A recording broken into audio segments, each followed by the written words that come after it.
The white feather. The jungle mist clung to the makeshift perimeter as Marine Gunnery Sergeant Carlos Whitefeather Hathcock adjusted his scope for what felt like the 100th time that morning. 3 days of relentless pursuit through the dense Vietnamese highlands had brought him here, to an abandoned village that intelligence claimed was empty. But Hathcock knew better than to trust intelligence reports when his spotter had counted at least 12 Viet Cong moving through the tree line at dawn. What intelligence hadn't mentioned was the woman.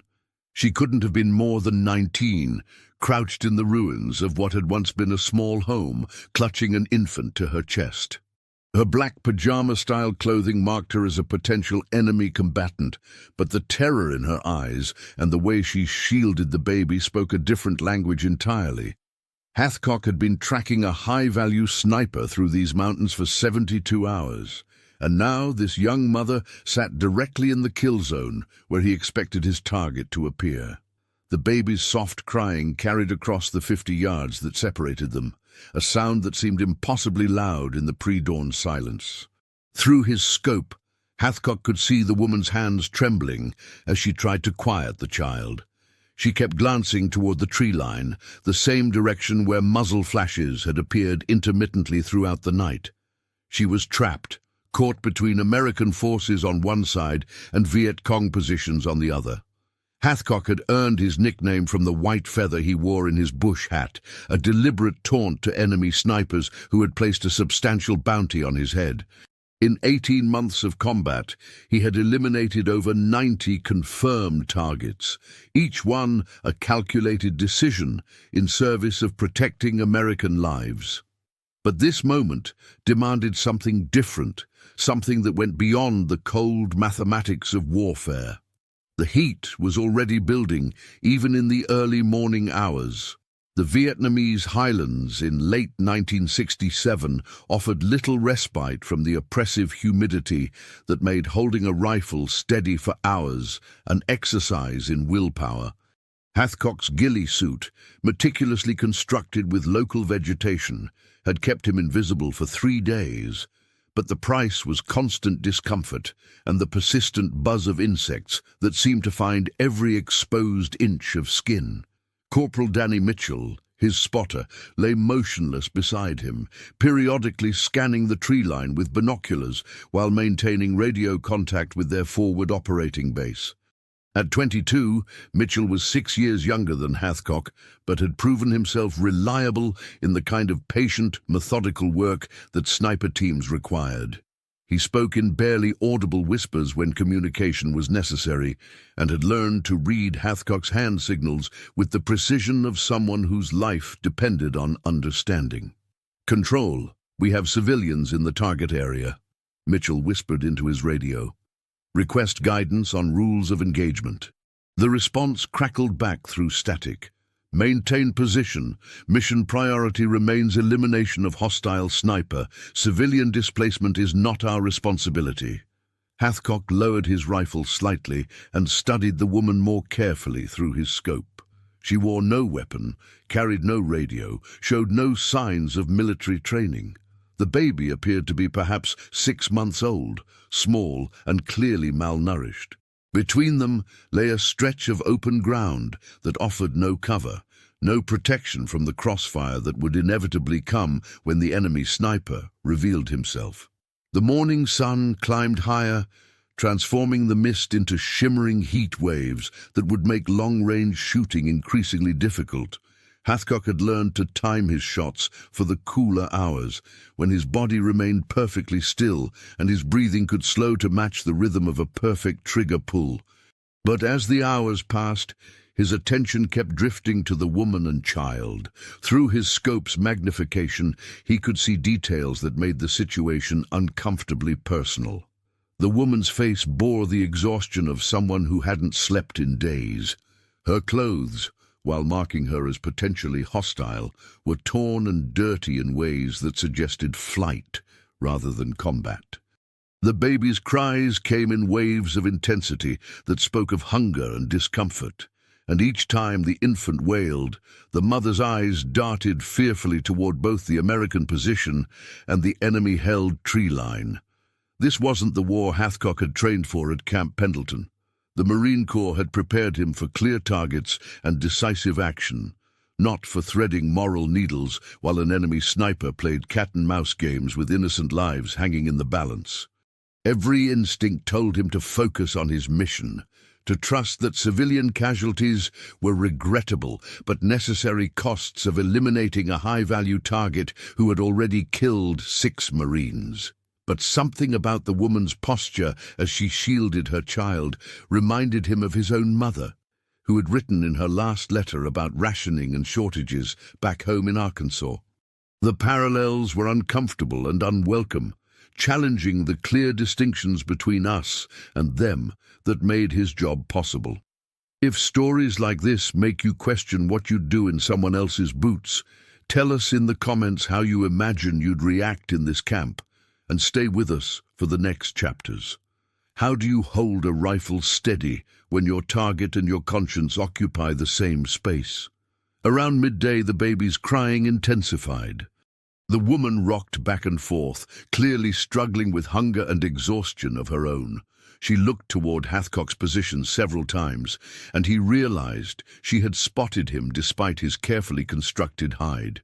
Their eyes met through the scope, and in that moment, something fundamental shifted in the sniper's understanding of his mission.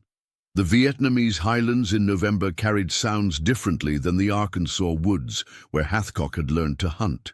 Here, every noise seemed amplified by the humidity and trapped by the dense canopy overhead. The woman's attempts to quiet her baby created a rhythm of desperation that cut through the jungle's background chorus of insects and distant artillery. Without breaking his sightline on the target area, Hathcock reached into his pack and retrieved a C-ration package.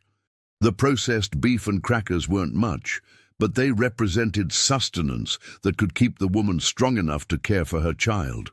He wrapped the package in a piece of cloth from his field kit and, during a brief lull in enemy movement, low-crawled to a position where he could slide the food across the open ground toward her hiding spot. Mitchell watched this maneuver with growing concern. "Gunny, what are you doing? That compromises our position." "She's starving," Hathcock replied without taking his eye from the scope. "Baby too. Orders are to maintain position. We're not here to feed civilians. We're not here to watch them die either." The woman stared at the package for several minutes before cautiously retrieving it. When she opened the rations and saw the food inside, tears began streaming down her face. She ate slowly, carefully, saving more than half for later while giving small portions to the baby by chewing the crackers into manageable pieces and placing them on her finger for the infant to suck. The simple act of receiving unexpected kindness from an enemy soldier seemed to transform her posture from one of terror to something approaching hope. She looked toward Hathcock's position and pressed her palms together in front of her chest, bowing her head slightly in a gesture of gratitude that transcended language barriers.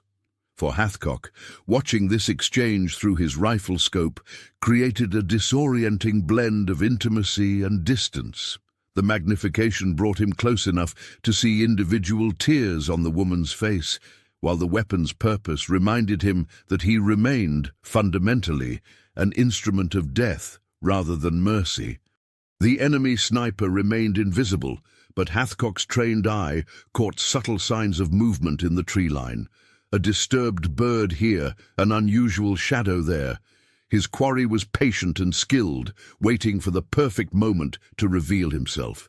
Intelligence reports suggested this particular sniper had been responsible for at least 6 American casualties over the past month, making him a high-priority target worth considerable risk to eliminate.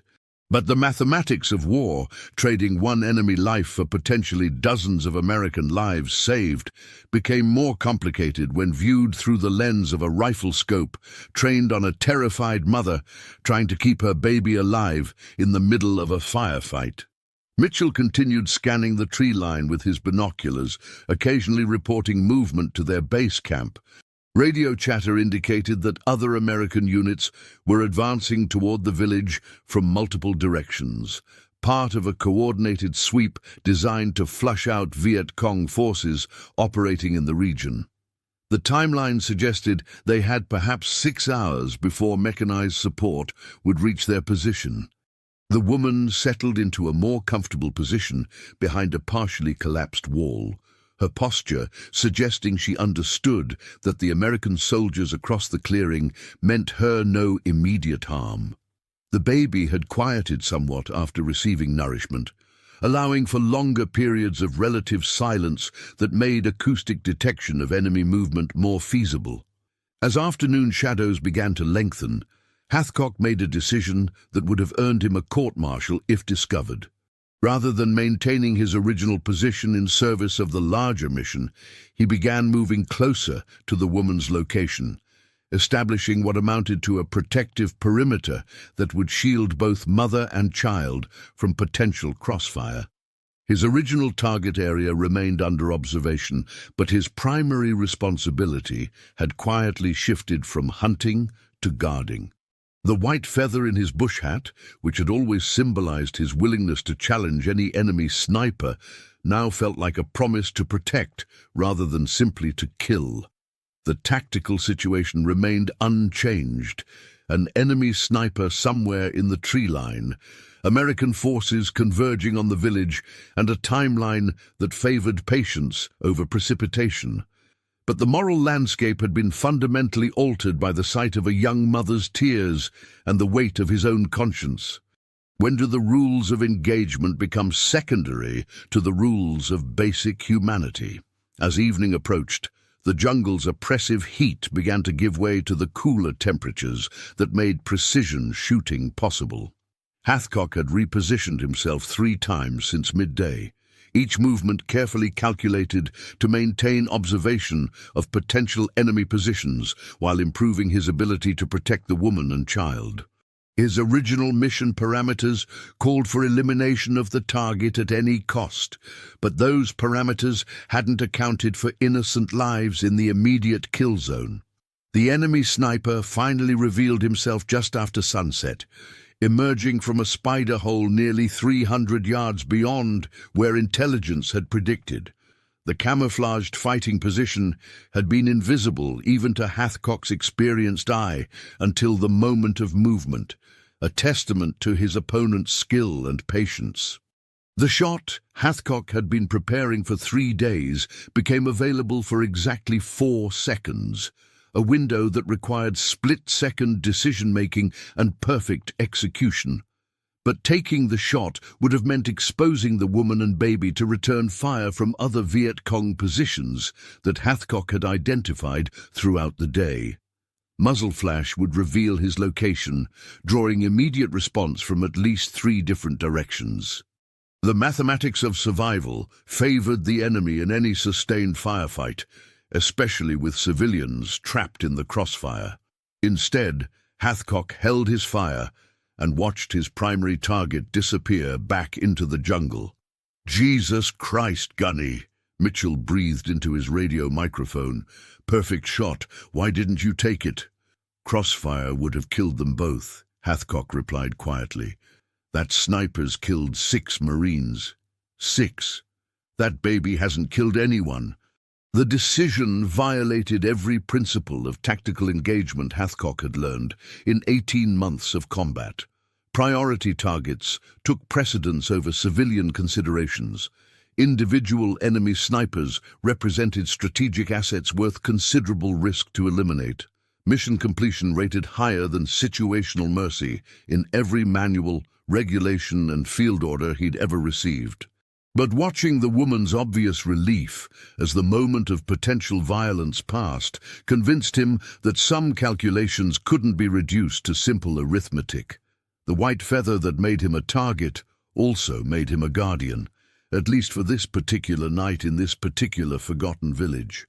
Radio chatter indicated that American mechanized units were making good progress through the jungle, with lead elements expected to reach the village by dawn.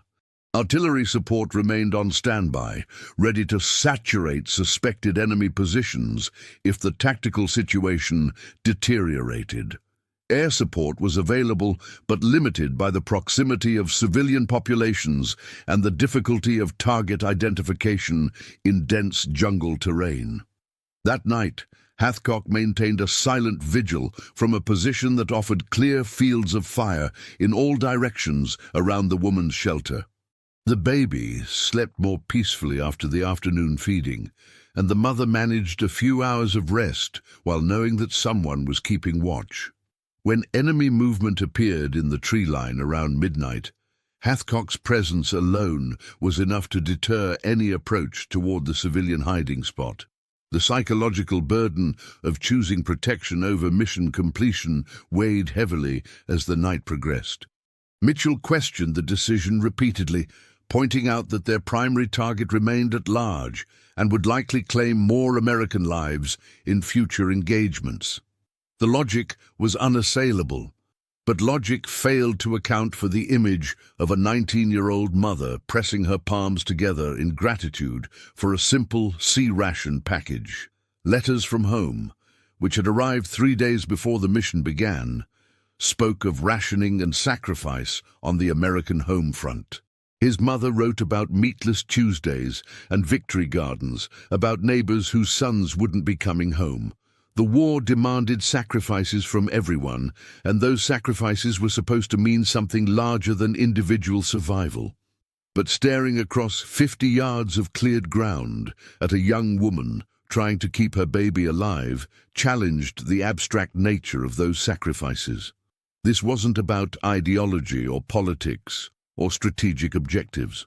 This was about whether Carlos Hathcock could live with himself if his pursuit of military success resulted in the death of someone whose only crime was being in the wrong place when bigger men decided to play their games of violence. The white feather in his hat had always been a declaration of professional pride, a statement that he feared no enemy sniper. Tonight, it felt more like a reminder that courage sometimes meant choosing the harder path, even when orders and training pointed toward easier solutions. Do you think you'd cling to what you were taught back home? Or to what your own eyes see in a place like this? Comment which side you'd lean toward, and share this episode with someone who loves real human stories from history.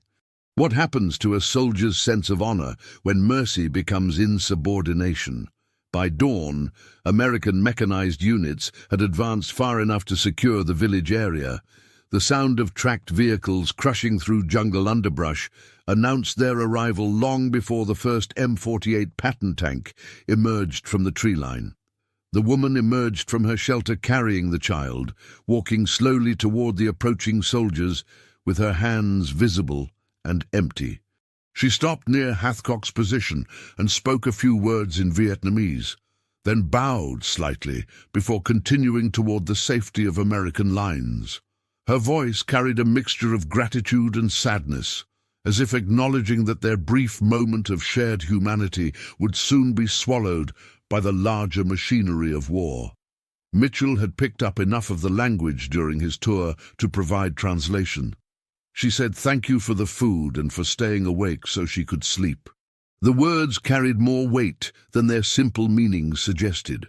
In a war defined by body counts and strategic objectives, the woman's acknowledgement represented a different kind of victory, one measured not in enemy casualties, but in innocent lives preserved against impossible odds. Captain Rodriguez, the commanding officer of the approaching mechanized unit, established a temporary command post in the ruins of what had once been the village's central marketplace. The morning briefing included status reports from multiple sniper teams operating in the region, with particular attention paid to high-value targets that remained unaccounted for. "Hathcock," Rodriguez called out as he reviewed the overnight reports. "Intelligence shows you had contact with the primary target. What's the situation?" "Target revealed himself at approximately 1900 hours, sir. poor visibility and limited engagement opportunities prevented a clean shot. Understood. We'll establish a perimeter and continue the sweep. That sniper's still out there, and he's already cost us too many Marines. The official language of military reports left no room for discussing the moral complexities that had actually shaped the night's events. Hathcock's explanation focused on tactical considerations, visibility, engagement angles, supporting fire, without mentioning the presence of civilians or his decision to prioritize their safety over mission completion. Mitchell remained quiet during the briefing, but his expression suggested an ongoing struggle with what he had witnessed. The young corporal had enlisted with clear ideas about right and wrong, enemy and friend, mission success and failure.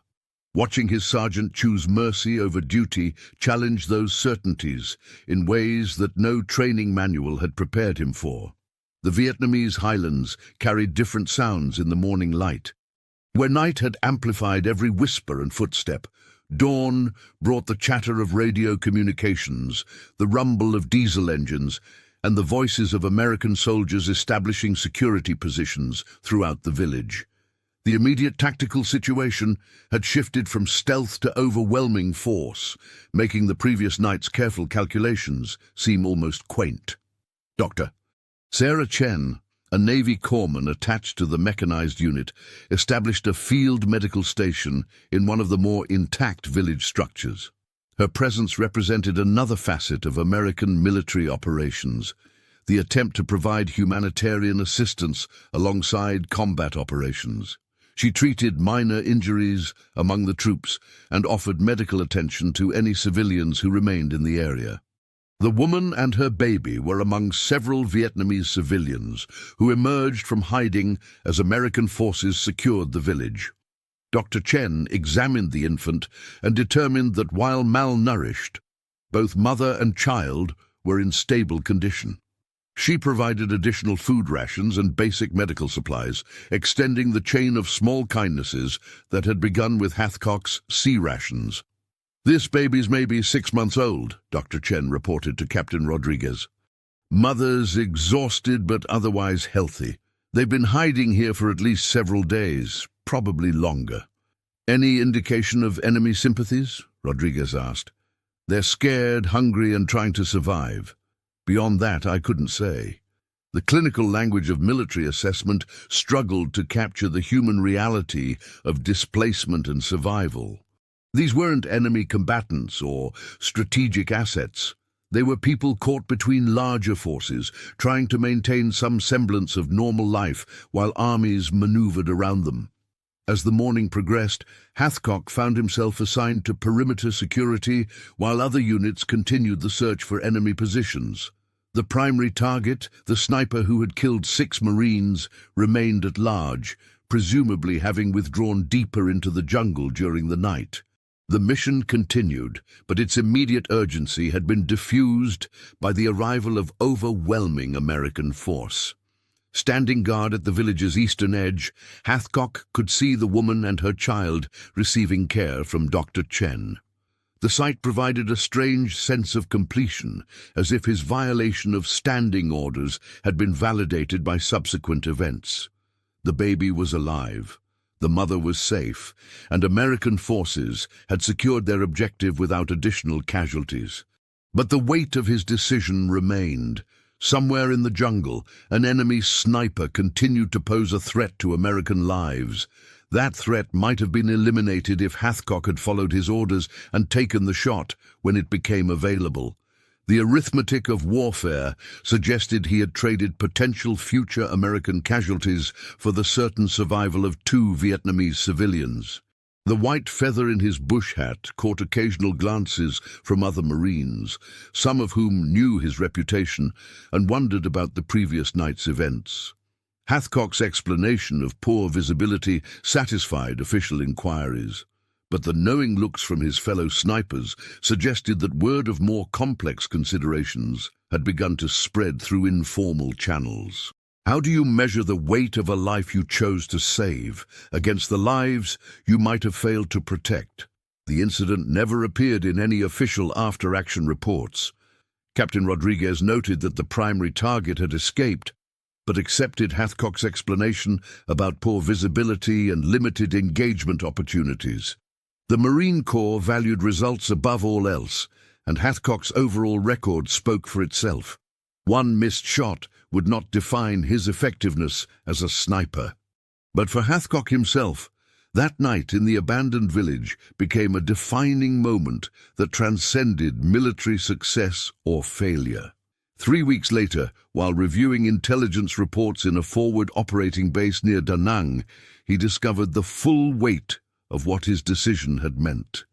The enemy sniper he had chosen not to eliminate was identified through intercepted communications as Nguyen Van Duc, a former schoolteacher from Hanoi who had lost his own family to American bombing raids earlier in the war. Intelligence analysts had pieced together a psychological profile suggesting that Duke's effectiveness as a sniper stemmed not from formal military training, but from a desperate desire for revenge against the forces he held responsible for his personal losses. Dr. Chen, who had remained with the unit as they processed through various village clearance operations, shared additional details she had learned from conversations with local civilians.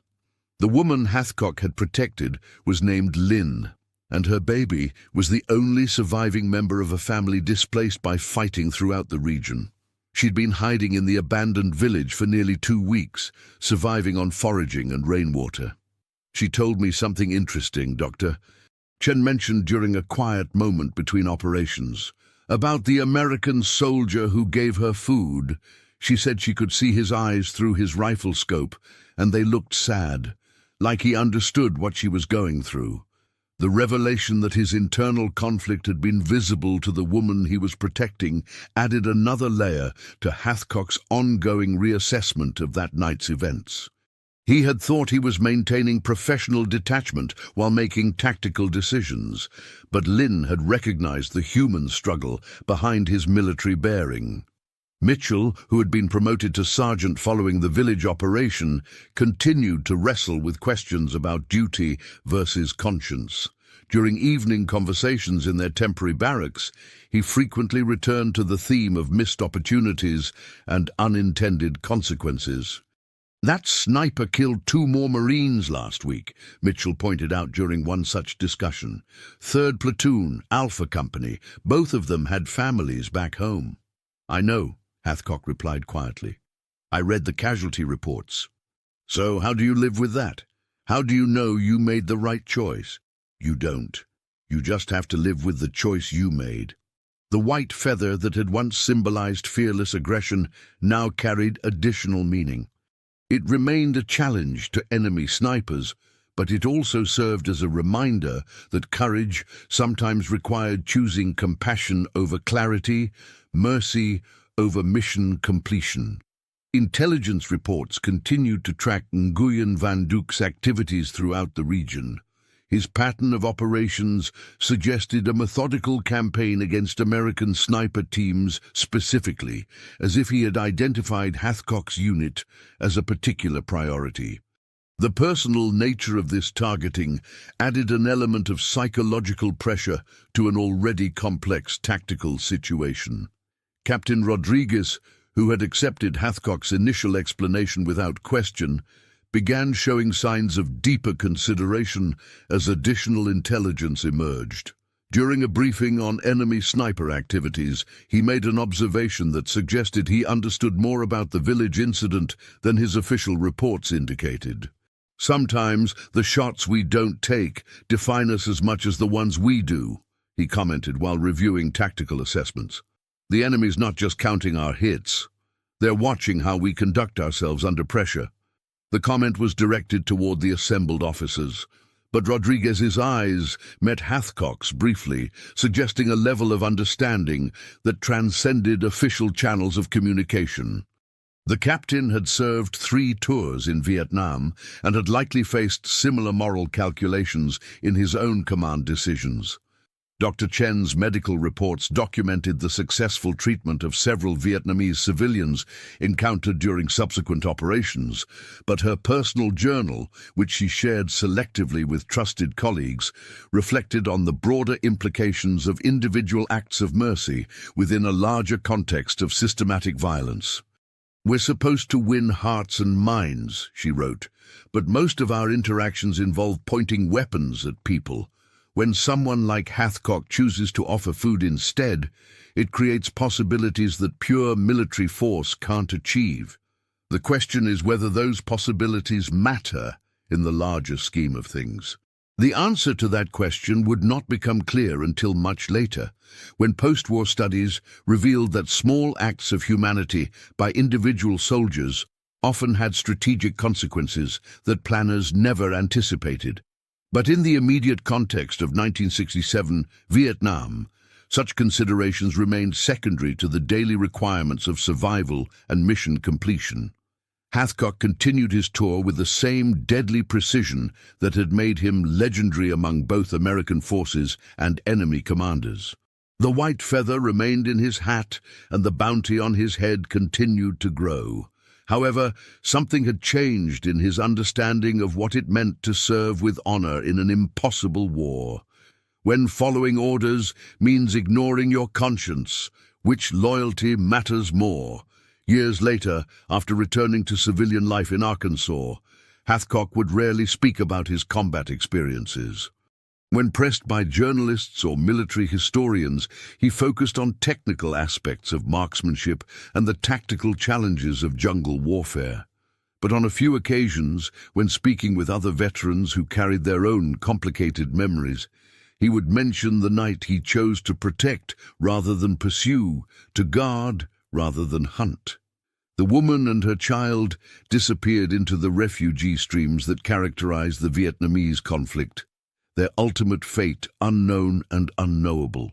Whether they survived the war, whether they found safety, whether the baby grew to adulthood, remained questions that would never find answers. But for one night in a forgotten village, a legendary sniper discovered that his greatest shot might be the one he chose not to take. In 1995, while attending a Veterans Day ceremony in Little Rock, Hathcock encountered Dr. Sarah Chen, who had retired from military service and established a pediatric practice in California. Their conversation touched on shared memories from Vietnam, including the village operation that had affected both of them in different ways. "I kept thinking about that mother and baby for years afterward," Dr. Chen admitted. "They represented something important about why we were supposed to be there in the first place, to protect innocent people, not just kill enemies." "The sea rations," Hathcock said quietly. "I can still remember the exact contents of that package. Processed beef, crackers, chocolate bar, cigarettes. She ate the beef and crackers, but saved the chocolate for the baby. You never wrote about that in your book. Some stories aren't meant for books. They're just meant to be remembered." Mitchell, who had served 2 more tours before leaving the Marine Corps, maintained irregular contact with Hathcock through veterans' organizations and occasional reunions. His own post-war adjustment had been complicated by persistent questions about duty, conscience, and the long-term consequences of individual decisions made under extreme pressure. "I understand now why you held your fire that night," Mitchell wrote in a letter dated 1983. "It took me 15 years, but I finally understand. We were taught to see only enemies, but you saw human beings. That was harder to carry than hate, but it was also more honest." The white feather that had made Hathcock a target also made him a guardian, and sometimes the most important mission was the one that never made it into the official records. In a war defined by body counts and strategic objectives, small acts of humanity became their own form of victory, measured not in enemy casualties, but in innocent lives preserved against impossible odds. Nguyen Van Duke, the enemy sniper, was eventually killed by another American sniper team 6 months after the village incident. Intelligence reports suggested he had become increasingly reckless in his targeting, as if driven by motivations that transcended tactical considerations. His death was recorded as a routine enemy elimination, with no mention of the personal losses that had motivated his actions or the American sniper who had once chosen not to kill him.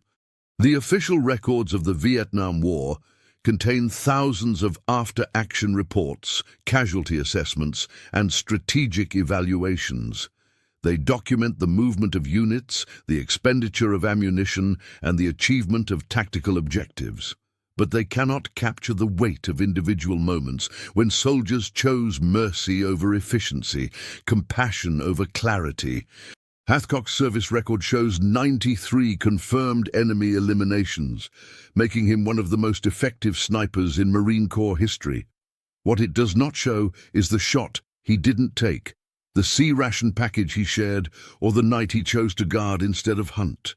In his final interview before his death in 1999, Hathcock was asked about his most memorable moment as a sniper. His answer surprised the interviewer, who had expected stories of exceptional marksmanship or tactical innovation.